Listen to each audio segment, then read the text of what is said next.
আমি একজন আলেমকে দেখেছি সারাদিনই বই পড়ে, খালি বই পড়ে আর বই পড়ে, আর একটু পরপর খালি বলে লা ইলাহা ইল্লাল্লাহ, একটু পরপর খালি বলে লা ইলাহা ইল্লাল্লাহ।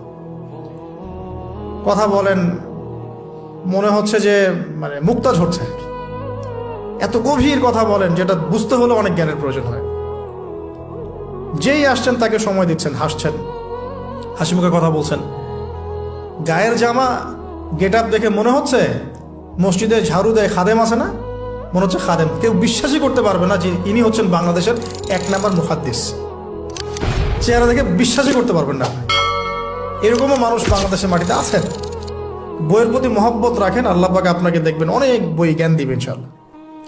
অনেক মানুষ গায়ের জামা বিক্রি করে বই কিনতো সলফে সালিহিনের মধ্যে, এগুলোর দলিল আছে। কিন্তু যারা ফজর আর এশার নামাজ জামাতে আদায় করে এরা নিঃসন্দেহে মুনাফিক না, আলহামদুলিল্লাহ।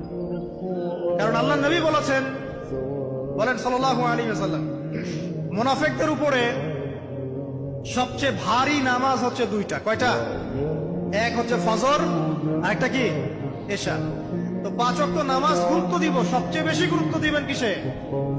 ফজর এবং এশা। ওই যে একটা প্রেম করছে জীবনে, প্রেমিকা ছেড়ে চলে গেছে, ওর ধারণা যে দুনিয়ার সব আমার চলে গেছে।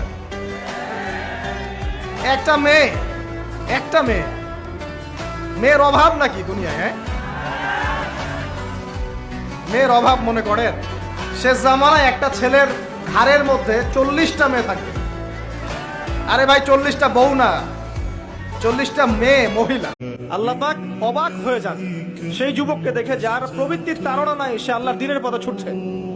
এই যুবককে দেখে আল্লাহ পাক অবাক হয়ে যান, এবং তার দোয়া যেভাবে কবুল হবে, একজন মানুষ যার পা কবরে অলরেডি চলে গেছে, তার দোয়া কি সেভাবে কবুল হবে? দুজন